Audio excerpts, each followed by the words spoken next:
Bismillahirrahmanirrahim. Saudara-saudara yang dirahmati Allah Subhanahu wa taala. Coba bayangkan kita sedang berada di sebuah kapal yang terdiri dari beberapa lantai.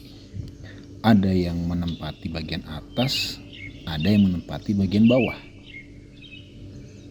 Dan bagian bawah dan bagian atas punya kebutuhan yang sama, utamanya kepada air.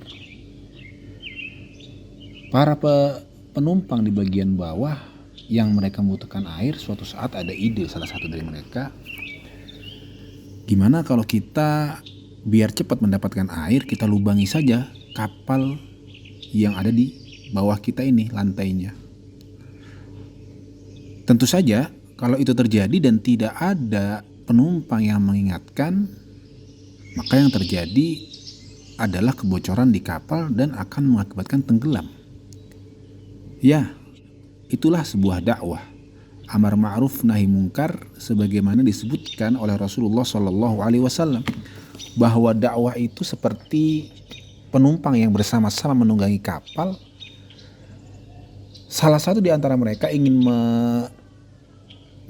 melubangi lantai kapal dan mengambil air. Kalau tidak ada yang mengingatkan, maka semua akan tenggelam. Sebuah riwayat hadis dari Rasulullah SAW. Maka dari sini kita dapat memahami betapa pentingnya amar ma'ruf nahi mungkar, mengajak kepada kebaikan dan mencegah kemungkaran, yaitu dakwah. Lalu untuk siapa dakwah ini wajib? Allah Subhanahu wa taala berfirman dalam Al-Qur'an dalam surah Al-Imran ayat 104, "Wal takum minkum ummatun yad'una ilal khairi wa ya'muruna bil ma'ruf wa yanhauna 'anil munkar ulaika humul muflihun." Yang artinya, dan hendaklah di antara kalian ada segolongan orang yang menyeru kepada kebajikan, menyuruh berbuat yang ma'ruf, perbuatan baik, dan mencegah dari kemungkaran, dan merekalah orang-orang yang beruntung.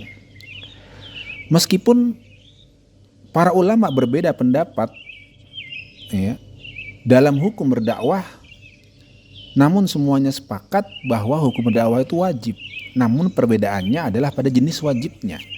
Ada yang mengatakan wajib ain, ada yang mengatakan wajib kifayah. Fardu ain artinya dakwah wajib bagi setiap individu muslim, yang tidak melakukannya maka akan berdosa. Sedangkan fardu kifayah maknanya wajib bagi sebagian orang. Apabila sudah ada yang melakukannya maka gugur dosa dari muslim yang lainnya.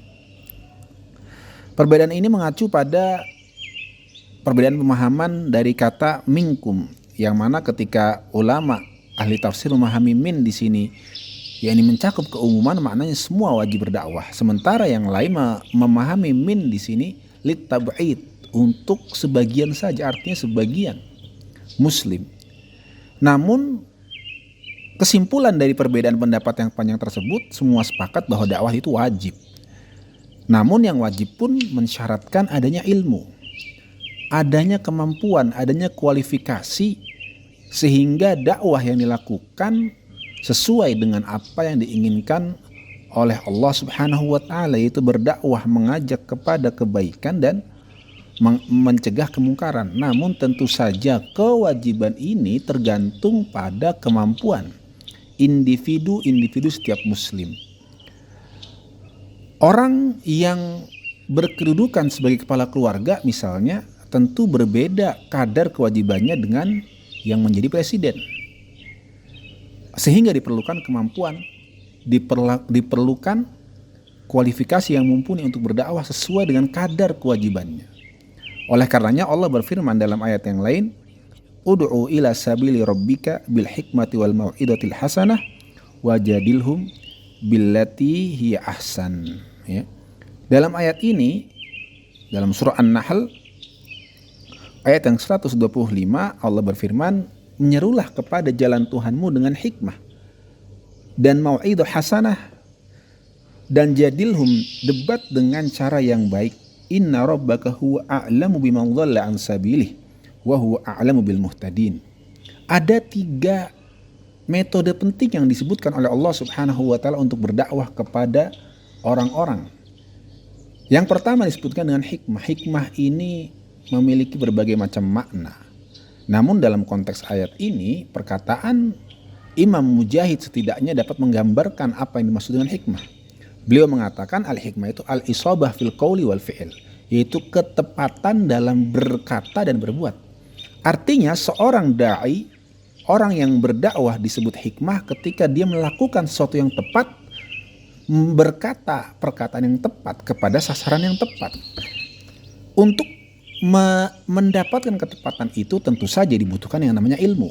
Agar seorang pendakwah tahu bagaimana dia harus berkata, agar seorang pendakwah tahu apa yang harus diperbuat, apa yang harus dikatakan ketika menghadapi sebuah kondisi tertentu. Yang kedua, metode yang kedua yang Allah sebutkan dalam ayat ini yaitu al-mau'idhah al-hasanah. Dengan nasihat, dengan kata-kata yang baik, ya, dengan targhib wa tarhib, dengan memberikan reward and punishment, ya, dengan memberikan anjuran dan juga ancaman.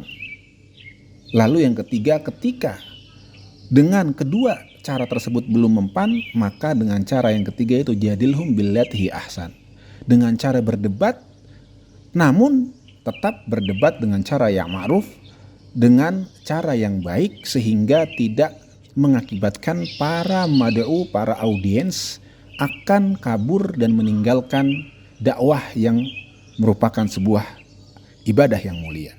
Demikian pendengar sekalian, barakallahu fikum. Wassalamualaikum warahmatullahi wabarakatuh.